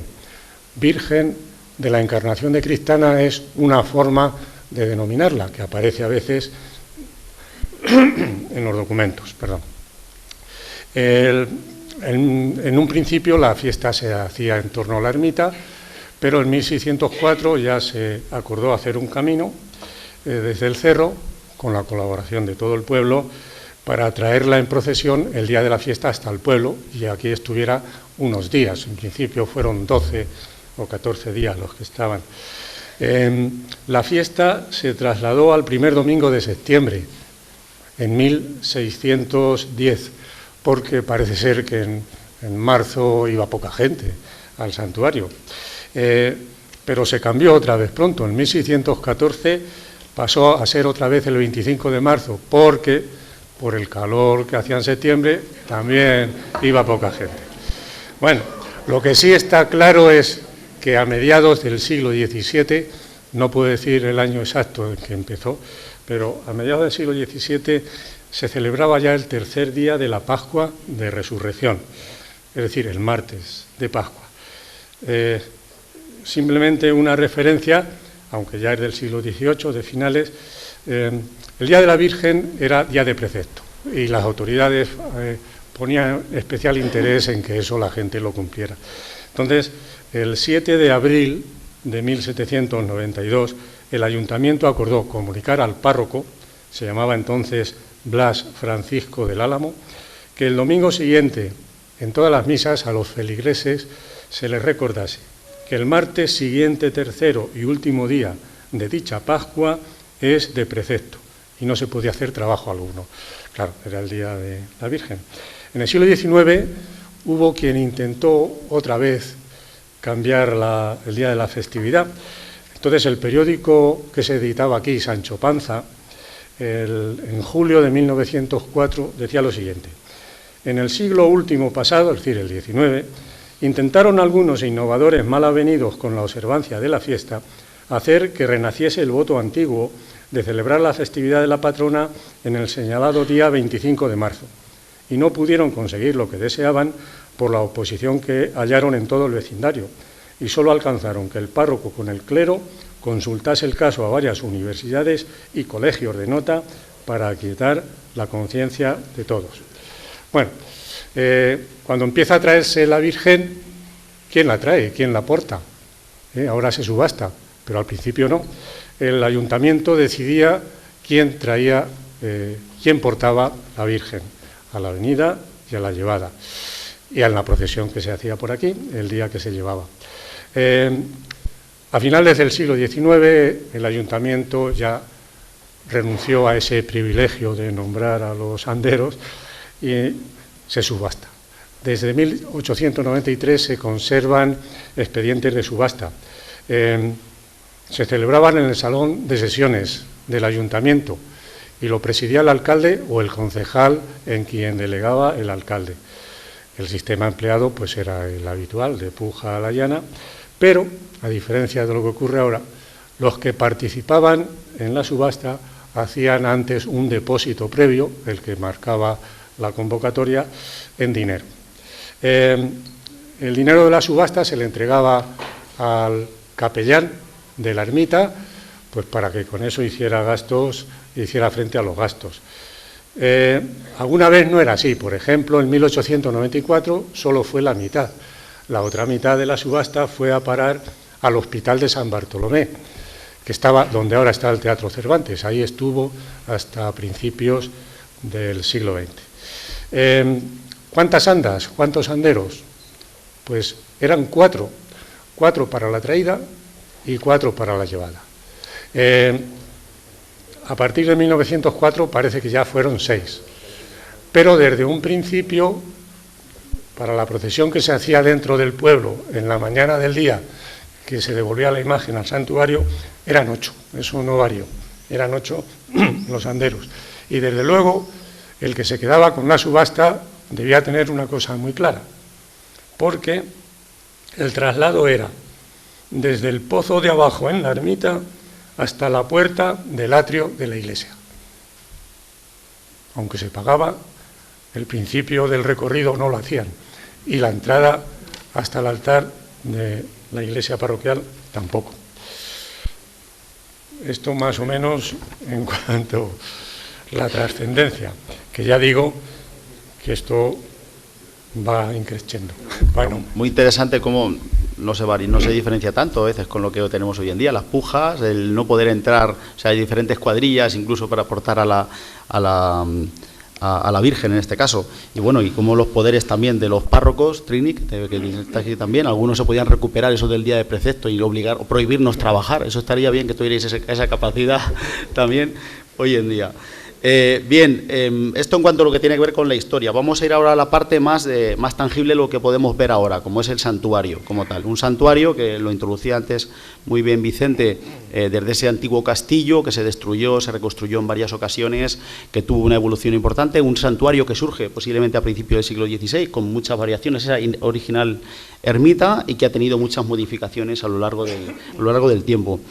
¿Qué características tiene ese santuario? ¿Qué sabemos de esa evolución en definitiva? ¿Y cómo ha afectado sobre él diferentes hechos históricos que están marcados en la historia de nuestro país? Hechos que nos afectaron, como el terremoto de Lisboa, y que afectó también al santuario en 1755, la invasión napoleónica, evidentemente la guerra civil también. ¿Cómo evolucionó, cómo influyó directamente en el santuario hasta llegarnos a nuestros días? Sí, antes lo anticipaba Vicente. La primera ermita estaba situada fuera del recinto de la fortaleza, era una ermita de la Edad Media, y los visitadores que venían casi anualmente de la Orden de Santiago, pues hacían referencia, por ejemplo, en 1478, que era muy vieja, que estaba para caerse, y en ese momento y en más ocasiones, porque la nueva ermita no se hizo enseguida, mandaban al mayordomo que la hiciera. Concretamente, ya por entonces, trasladándola, decían, mudándola al sitio donde era el castillo, es decir, a la zona interior del recinto del castillo. Ya digo, en varias ocasiones, como él anticipaba, pues lo ordenaron. En 1511 también, y parece que ahí ya tuvieron éxito, porque en 1513 el prior de Uclés ya aprobó el proyecto de la obra, que lo realizaron Juan García de Praves y Esteban Sánchez. Por aquella época, en la zona del priorato de Uclés, arquitectos, canteros, bastantes procedían de la zona norte, de la cornisa cantábrica, Cantabria, incluso del País Vasco. Juan García de Praves, Praves es una localidad de Cantabria, no sé si procedería de allí este hombre. Lo que sí está claro es que no se hizo de un tirón, llevó su tiempo, a lo largo de todo el siglo XVI. En 1554, también hacía referencia antes Vicente, no estaba terminada. Decían los visitadores, dijo el mayordomo de la dicha ermita, no estará acabada a causa que los vizcaínos que la tenían a destajo se habían muerto el uno al otro. Claro, así era difícil progresar. A finales del siglo XVI se estaba construyendo el campanario y en la segunda década del siglo XVII se estaba haciendo la sacristía. Y luego después, también ya en el siglo XVII, se hicieron esas otras dependencias que servían para albergar a la gente que hacía noche allí. E incluso había una zona también de cuadras, y todos habrán visto una piedra que en algunas de las obras que se han hecho, pues más o menos recientemente, se dejó ya vista con una fecha grabada, la de 1665. Así que tardó bastante en hacerse. La ermita, creo que de todo esto hay por ahí imágenes, tiene planta rectangular. De entrada hay un pórtico de muros gruesos con 3 arcos de medio punto, el central es mayor. La portada de acceso es típicamente renacentista, del siglo XVI, que es cuando se hizo. En algún lugar del monasterio de Uclés hay alguna así, de este tipo, y si han visto, que seguro que han visto, fotografías de la iglesia parroquial que fue incendiada en agosto de 1936, la puerta principal, que era la que daba a la plaza, la de mediodía, también tenía estas características, es decir, con un arco de medio punto, sobre pilastras y enmarcado por una cornisa y 2 columnas de orden toscano, que es como el orden dórico, pero el fuste de la parte alargada es lisa. En el interior, la ermita tiene 3 naves, la central más ancha que las 2 laterales, y se cubren con tramos de bóveda. Las de la nave central son bóvedas vaídas. Aquí en la iglesia parroquial tenemos una, y además bastante grande, la bóveda del crucero, de la parte delantera, es una bóveda vaída, es la que descansa sobre 4 arcos de medio punto. Además, en las laterales hay bóvedas de cañón que cubren espacios rectangulares. Y ahí, aunque ahí no se ve entero, 4 de ellas tienen lunetos, que son esos triángulos. Bueno, aquí en la iglesia del convento, eso de los lunetos en la bóveda está clarísimo. Bueno, pues allí también. Las bóvedas de la nave central, las laterales, pues también siguen el gusto renacentista,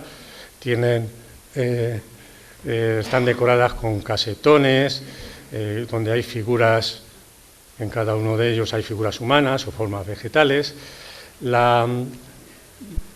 Ahí se ve concretamente. La imagen de la Virgen ocupa un pequeño ábside, es una bóveda de cuarto de esfera, también está decorado con ese tipo de casetones, aunque no hay cabezas en relieve, pero sí está decorada de esa manera. Y luego, a lo largo de la ermita, las paredes, parte de las paredes están cubiertas por pinturas de Santa Águeda, Santa Lucía, y hay unas que son reproducciones de la vida de San Nicolás de Bari. Son reproducciones hechas ya en el siglo XX, de una obra de Fray Angélico de 1437, que hizo un retablo de San Nicolás de Bari para la ciudad italiana de Perugia o Perusa. El original de Fray Angélico está ahora en la Pinacoteca del Vaticano. Pues bien, esas reproducciones que tenemos en la ermita las hizo Antonio de Miguel, un pintor. Él ya nació en Vizcaya, en Sestao. Sus padres eran de la zona de la Alcarria, de Guadalajara, emigraron al norte y él ya nació allí, en Sestao. Vivió muchos años. Este pintor, Antonio de Miguel, murió en 2010 en un pueblo de Guadalajara, en Tórtola de Henares. Y bueno, pues la ermita que hoy vemos, también hacía referencia antes Santiago, es el fruto de reparaciones que ha ido teniendo lugar, pues eso, a lo largo del tiempo, pues porque el tiempo no pasa en vano. Él mencionaba circunstancias naturales, el terremoto de Lisboa de 1755. Aquí la iglesia parroquial, en su momento, la iglesia del convento, también la ermita de la Virgen, algo fue afectada, se abrieron grietas por el terremoto de Lisboa, que fue un terremoto bastante intenso. Ha mencionado también guerras como la invasión napoleónica a principios del siglo XIX, y todo eso dejaba su huella que obligaba pues a restauraciones. Y desde luego, pues algo que nunca debería volver a repetirse, lo que ocurrió el 19 de agosto de 1936, cuando un grupo de personas, aparte de destruir la imagen de la Virgen, pues también con su intervención, pues el edificio, por lo menos la parte central en la bóveda, quedó afectada. Entonces acaba la guerra y se procede a su arreglo, ¿no?, a su restauración. También a la traída de una nueva imagen.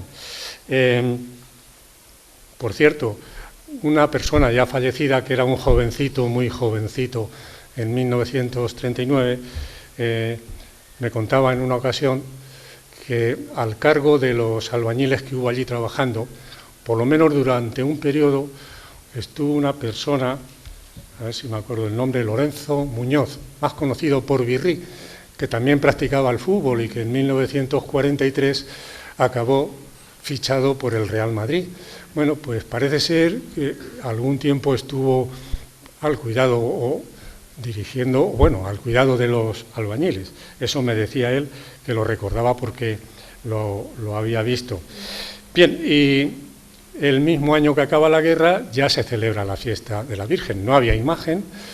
En un principio se pensó en utilizar un cuadro de gran tamaño que tenía la familia Perucho, pero al final se utilizó una reproducción en madera de la imagen de la Virgen de Cristana que tenía José Alonso Orduña. Así que el Día de la Virgen se trajo al pueblo en andas. Y ya para el año siguiente se había encargado, o se encargó al taller valenciano de Zapater, Vicente Zapater, una imagen de la Virgen. que fue bendecida el 25 de marzo, precisamente el día de la Encarnación de 1940. Y en cuanto a la ermita, no sé, a no ser que... Pero vamos, esto es lo que yo pensaba contar, yo no sé si... No, bueno, como al final estos no son compartimentos estancos, la historia no es estanco, el otro día precisamente preparando esto surgía la posibilidad, la idea también de relacionarlo con el escudo, Francisco, que comentamos el otro día, el que está justamente detrás de nosotros, con esa imagen de la Virgen o con las diferentes componentes del escudo. Es que era eso lo que me iba a... Sí. ¿Puedo intervenir ya? Termina. No, es que, bueno, este es el programa de actos de la Virgen de Cristana de este año y aparece ahí una imagen de la Virgen, el niño y el escudo del pueblo. Me parece que lo pone aquí atrás que estaba tomado de un cuadro propiedad del ayuntamiento. Yo no sé si se refería a este que tenemos aquí a la espalda. En realidad esto es una reproducción. Vamos a ver si lo explico rápidamente. Esto es una reproducción facsímil de un documento que hay en el Archivo Histórico Municipal, en la Casa de Cultura. Es un documento de 1609.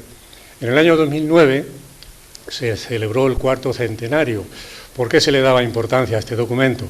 Es un documento por el que Felipe III vendía al pueblo el derecho para sus alcaldes, entonces había 2 alcaldes a la vez, el derecho de ser jueces en primera instancia.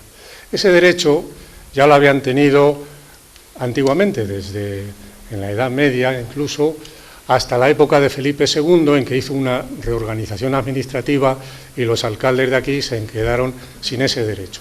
Para ir a los juicios en primera instancia había que ir a Quintanar. Bueno, pues pagando mucho dinero, el ayuntamiento se tuvo que entrampar, concertar préstamos cuyo pago se prolongó más de un siglo y recuperaron ese derecho.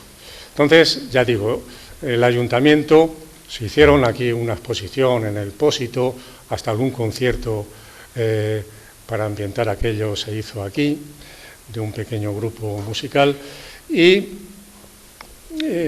hizo una edición corta de facsímiles. Este es uno de ellos que me tocó en suerte, me lo regaló el alcalde de entonces, y aquí, al principio, pues el documento, que pues eso hay que pensar que ya entonces se leía, no se leía mal, pero en fin, la lectura un poco complicada.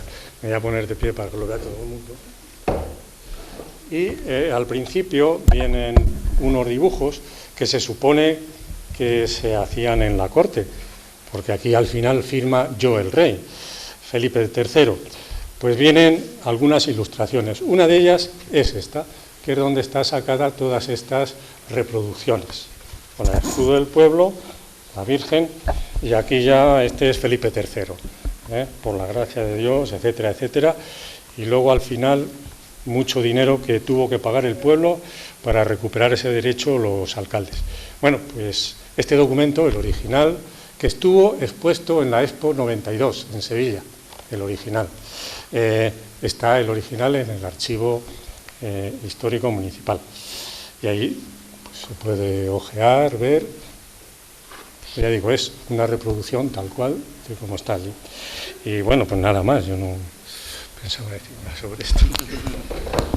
Muy bien, bueno, estamos llegando ya a la parte final de esta charla coloquio, aunque ahora le daremos la palabra para cualquier cuestión que consideren cualquiera de ustedes.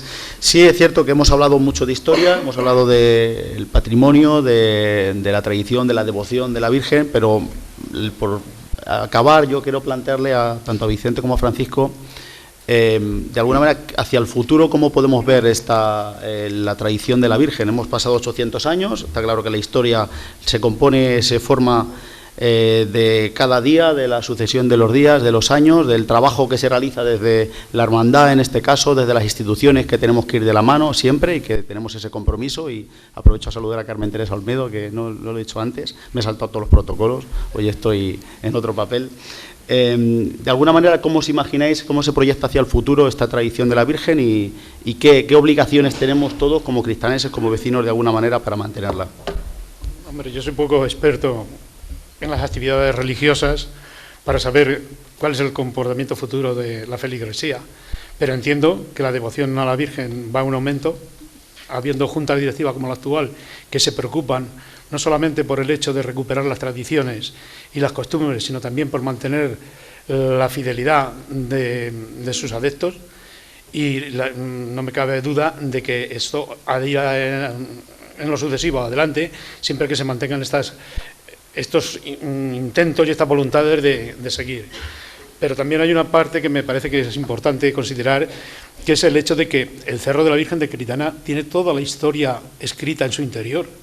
Y sería conveniente que a nivel institucional, ya que está aquí Carmen y estás tú y supongo que habrá más personas, habrá que hacer hincapié en que se haga una excavación arqueológica en condiciones, porque nuestra historia está ahí, y yo como historiador lo que me preocupa y lo que me interesa es recuperar la historia. Llevamos muchos años diciendo que esto es así, que creemos que es así, que creemos que esto tiene esta versión o aquella otra.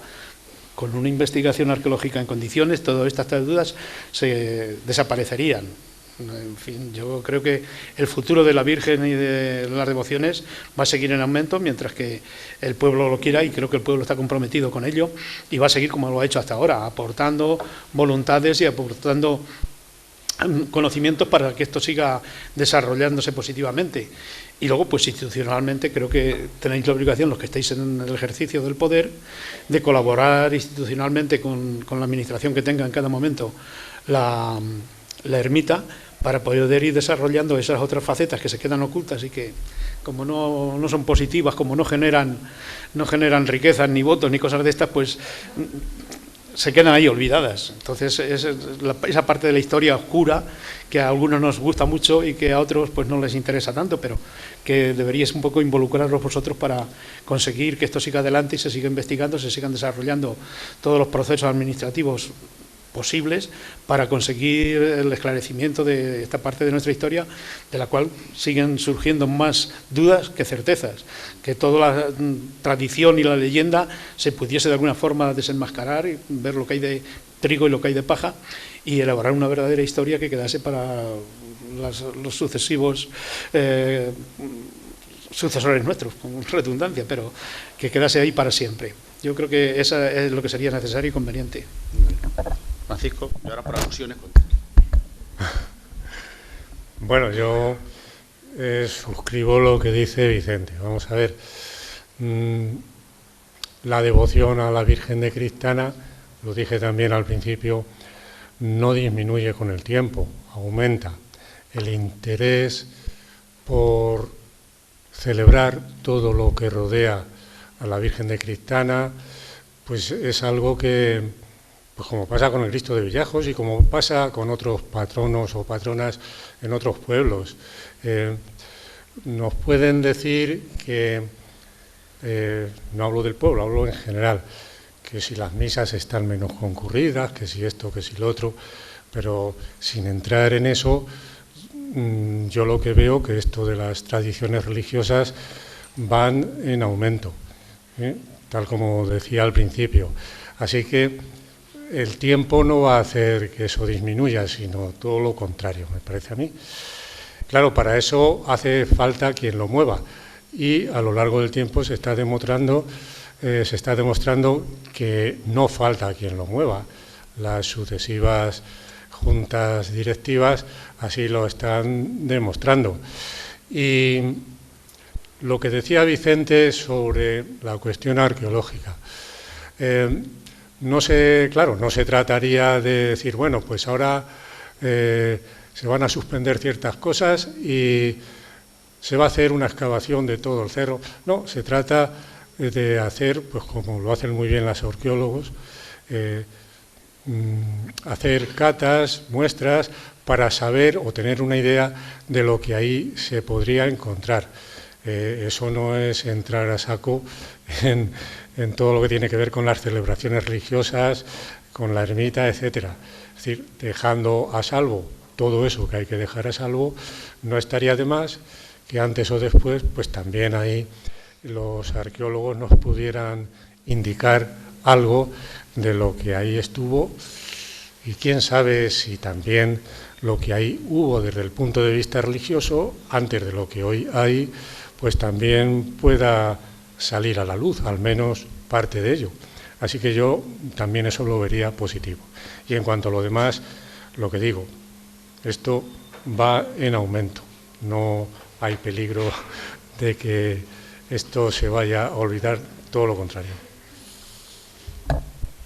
Muy bien, pues por cerrar la reflexión, por lo que comentaban ambos, coincido plenamente el interés que tiene el santuario, el cerro como tal, como un libro que está por descubrir, un tesoro que está por descubrir en esa parte arqueológica que decíamos, y además que enlaza mucho con el buen trabajo que está haciendo la Junta, también con ese nuevo camino que han realizado para conectar el cerro con la capilla situada al mediodía donde se apareció la Virgen, y donde ya haciendo un seguimiento arqueológico, porque tenía que hacerse, ya se han descubierto, ya se ven claras muestras de restos de esa muralla que comentábamos y demás. Es decir, lo tenemos ahí fácil, lo tenemos a la vista, tenemos que hacer un trabajo serio, claramente con una perspectiva histórica y arqueológica, para que desde luego esta corporación y las que vengan, me atrevo a decir, se comprometerán seguro a que descubramos ese tesoro que tenemos allí, que nos dará desde luego más riqueza todavía de la que ya tenemos.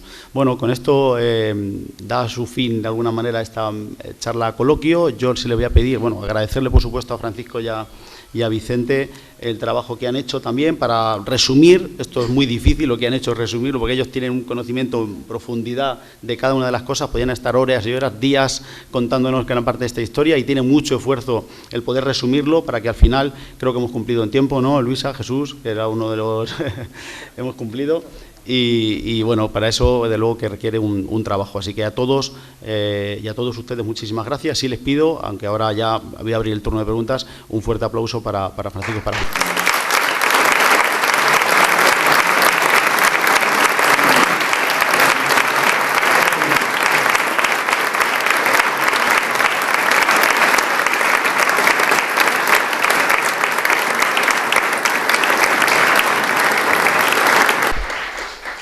Bien, ¿alguna pregunta, cuestión que quieran plantear a Francisco, a Vicente? A mí no, por favor. Mientras, una aclaración que iba a hacer Vicente, comentaba. Sí, es referente al pastorcillo que hay sobre el arco del altar de la Virgen. Es algo que mucha gente desconoce el porqué. Se basa también en una leyenda. Yo cuento la leyenda tal como la conozco, y ustedes interpretanla como mejor consideren. Cuenta que a finales del siglo XV, principios del XVI, se hallaba un pastorcillo cuidando unas ovejas o unas cabras, concretamente, en la muralla meridional del castillo. Y una de las cabras se les extravió. Cogió una honda que tenía, la portaba, tiró contra la cabra para tratarla de recomponer hacia el rebaño, y golpeó unas lajas de piedra que había sobre la pared, concretamente en el sitio donde está el santuario ese pequeñito. Entonces, al desprenderse estas lajas, vio una oquedad, se acercó y encontró una imagen de una virgen. Ese es el origen de la leyenda, que no sabemos si es historia o no, del origen de la leyenda del pastorcillo que está encima del altar. Solamente quería puntualizar eso y dejarlo tal cual yo lo conozco. Ahora, que sea cierto o no sea cierto, no lo sé, pero el pastorcillo está ahí encima y eso es claro. ¿Alguna pregunta por plantear? Sí, Rosana. Entender que se hacía la festividad el martes, no el lunes. ¿A partir de qué momento se cambia? Eso decía que con seguridad a mediados del siglo XVII se hacía el martes. ¿Cuándo empezó a ser el lunes? Pues la verdad es que no lo sé. Si es muy reciente o no muy reciente, no lo sé. No sé si existe, pero si existe yo no lo he visto. Carmen Teresa. Tengo dos dudas. ¿Cuánto nace la hermandad, como la conocemos conocemos ahora, y sobre todo, nos habéis dejado con la incógnita de que a la Virgen la llevaban aquellos que decidía el ayuntamiento desde el pozo hasta la puerta de la iglesia. Pero ¿quién bajaba a la Virgen hasta el pozo y quién entraba a la Virgen a la iglesia? Nos habéis dejado con esta incógnita. Bueno,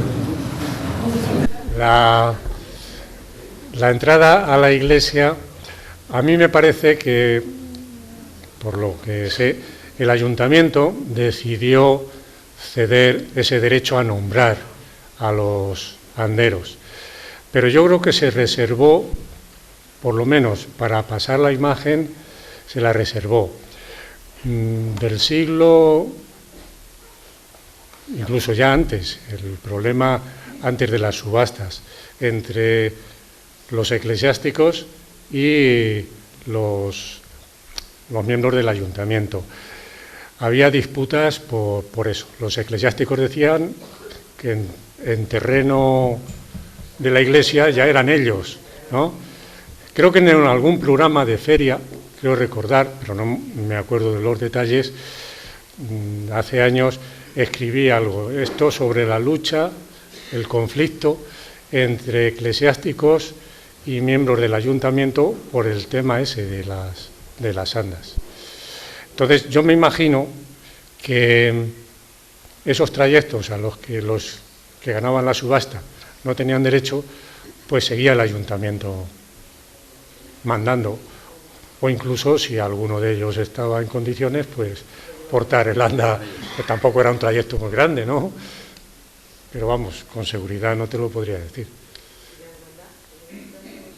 Desde el 18 sabemos que la hermandad funciona, incluso tenía una compañía de armaos, que desfilaba con otras 4 compañías, otras 3, hacían 4 el día de la traída y de la llevada de la Virgen. Era una compañía de soldados, la soldadesca que la llamaban, que tenían su jineta, su bandera, y que creo que a principios del 19 desaparecieron. Pero no tengo yo datos concretos No tengo aquí ningún dato. No sé si en alguna ocasión también, en algún artículo de esos que escribí, pues salía, pero en el siglo XVII sí que había ya un grupo de personas que, de todas formas, aunque había, el nombramiento de mayordomo durante mucho tiempo lo siguió haciendo el ayuntamiento, y el mayordomo era el que llevaba el tema del dinero. Pero vamos, incluso había sus piques entre la compañía esa que dice Vicente y el ayuntamiento. Pero vamos, en el siglo XVII eso ya existía. No como ahora, ni tendrían las atribuciones que tienen ahora, pero sí. Había, incluso se encargaban, pasaba igual luego cuando el Cristo de Villajos, también se encargaban de recoger dinero para fiestas y eso. Pero sí, existir existía. Pero luego no como ahora, no hay que pensar que ya era igual. No llegaba al certificado todavía. ¿Alguna cuestión más plantear? Sí, Paco. Bueno. Pero no sabría especificarlo mucho sobre un conflicto que hubo entre el monasterio de Uclés, los capitanes que tenían derecho a entrar a la Virgen, y el ayuntamiento, o la bandera, a portarla por el siglo XVI. Hay una sentencia que al final le dio la razón al ayuntamiento y que podían... Y bueno, hay una disputa, pero no sé especificarla bien, si hacías el favor de... No, es que yo no sé si en un curso de historia local, yo no sé si ese documento me suena a mí me suena... Es una sentencia que hubo como consecuencia de que los capitanes monasterios querían pasar a la Virgen o traer las banderas y el ayuntamiento se opuso y hubo una disputa... Es el derecho a portar por imagen, es el acceso a la pero es algo así. Pero más que los Duclés eran esa compañía que había, sí, esa compañía y el ayuntamiento, que incluso en la procesión que hacían en torno a la ermita el Día de la Virgen, donde iban colocados, el de la bandera y todo eso, sí que causaba conflictos y disputas entre... Ahí la administración de la Junta fue cuando elaboró lo de portarla por gremios, con lo cual daba participación al pueblo y le quitaba un poco la pasión y el derecho a que tuviesen otros dirigentes acceso a portar la imagen. Entonces ahí los gremios estaban los alarifes, los curtidores, ganaderos, agricultores, parece que eran 8 gremios. No sé cómo andáis de disputas ahora, cosas de esas, pero... Pero sí, antes cuando estaba pensando, pero no he dicho nada de eso, pero bueno, ya que sale lo voy a decir ahora. Cuando en el siglo XVII construyen esas dependencias, ahí había cuadras también, claro, no había coches entonces, eran las caballerías en que iban.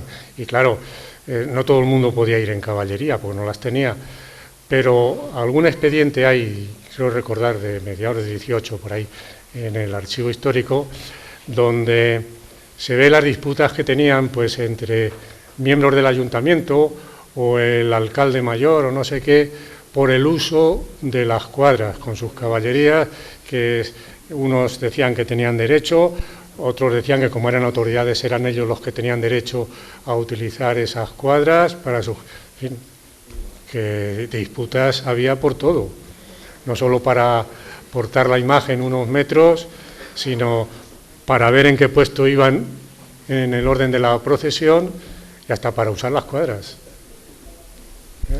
Paco, Ya digo, alguna vez he escrito algo sobre eso por ahí, ya no sé si en la revista EFETA, esa parroquial que se hacía aquí, o en algún programa de feria, pero sí me suena haber escrito algo de eso. Paco, ya para acabar. No es una observación. En este año que se está celebrando el 800 aniversario, que estamos celebrando, existe mucha gente confundida. A mí me ha preguntado gente, ¿pero es que aquí se apareció la Virgen? La gente no tiene claro si se apareció la Virgen o lo que apareció fue la imagen. Eso debe de tenerse muy claro porque hay muchísima gente confundida. Si quieren, bueno, es igual, yo creo que eso entra dentro del campo de la tradición y de la leyenda. Claro. Los documentos hablan de una imagen. Sin embargo, la historia de los tres personajes que han escrito sobre la historia y los milagros de la Virgen dicen que aparece de súbito, de golpe, como un resplandor, cuando están allí Alonso, Miguel y Esperanza, que habían subido a ver las ruinas del castillo. Y están allí, de pronto se les aparece. ¿Cómo se aparece? Pues, chico, eso ya Victoriano Martín Quevedo dice que eso entra dentro del campo de la fe. Eso ya tiene que ser los cristianos los que sepan valorarlo. Yo no soy capaz de decirlo. Muy bien, pues bueno, muy agradecidos a todos los que hoy han estado muy atentos y que han llenado este Pocito Real. Tiene la palabra Luisa de la Hermandad.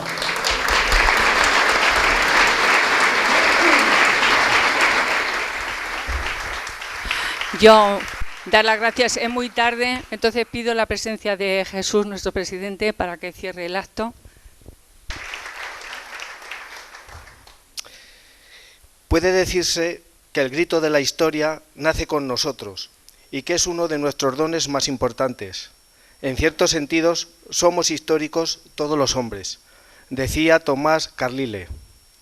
Y es que María forma parte de la historia pasada y también del presente. Nuestra patrona especialmente habita en la trayectoria de cada uno de nosotros y esta mañana hemos profundizado en los 800 años de devoción que le profesamos.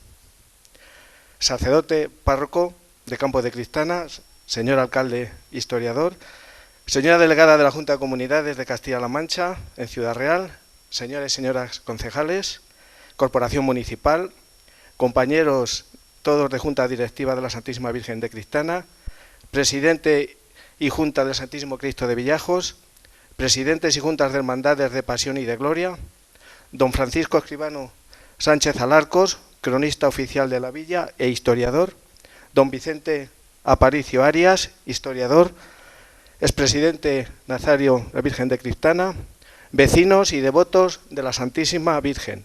Buenos días a todos.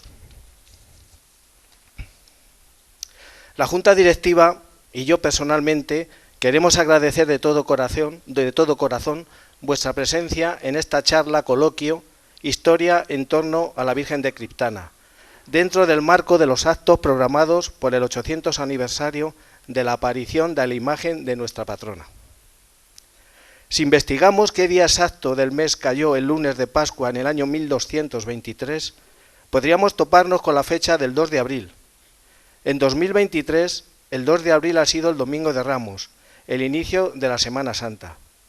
En 2005, el 2 de abril era la fecha del sábado de Pascua, cuando fallecía el gran Papa polaco San Juan Pablo II, apasionado de la Virgen María.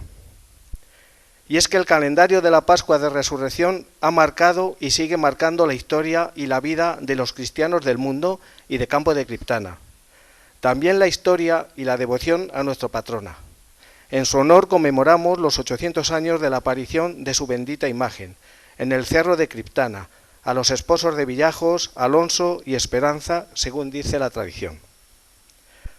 Hace unos meses, el Papa Francisco nos decía: para no perdernos necesitamos respirar la verdad de las buenas historias, historias que construyan, no que destruyan, historias que ayuden a reencontrar las raíces y la fuerza para avanzar juntos. No hay historias humanas insignificantes o pequeñas, porque después de que Dios se hizo historia, toda historia humana es de alguna manera historia divina. Sumergiéndonos en las historias podemos encontrar motivaciones heroicas para enfrentar los retos de nuestra vida.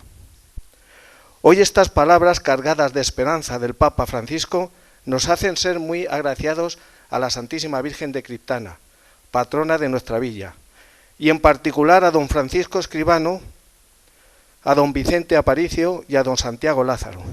Enhorabuena, muchísimas gracias por vuestro trabajo y apoyo. Que la Virgen os pague vuestra generosidad en rescatar su historia y exponerla tan bellamente ante nosotros.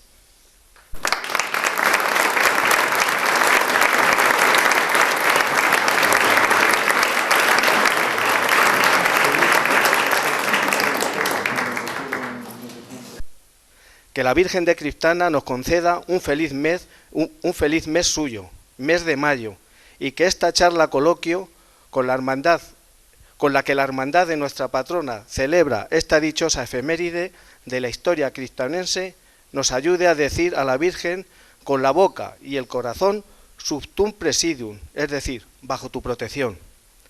Que Nuestra Señora vaya tejiendo en nuestra generación y en las que están por venir esa obra admirable que llevamos dentro de cada persona y que tiene su origen en el amor de Dios, que es Padre, Hijo y Espíritu Santo.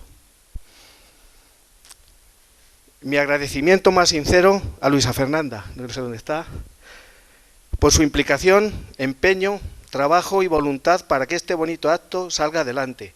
Y lo has conseguido con creces, junto con el apoyo y unión incondicional de toda la Junta Directiva. Gracias a todos y que la Virgen nos bendiga.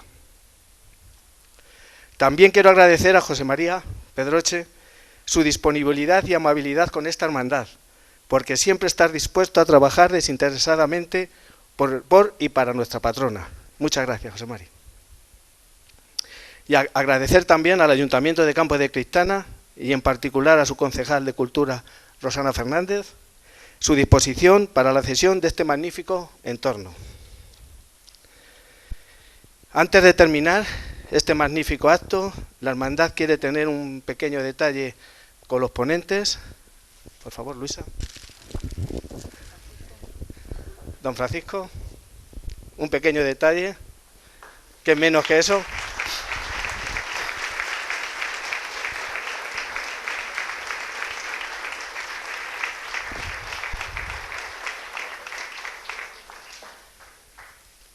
Para don Vicente Aparicio, Pepe, que es su gran amigo.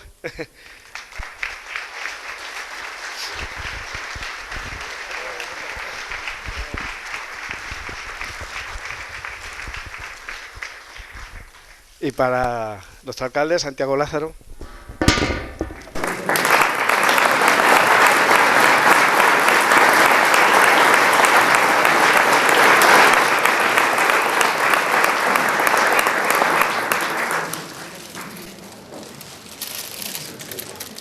Y como no, me falta uno. A José Mari, por favor, no puede salir, te lo da Luisa.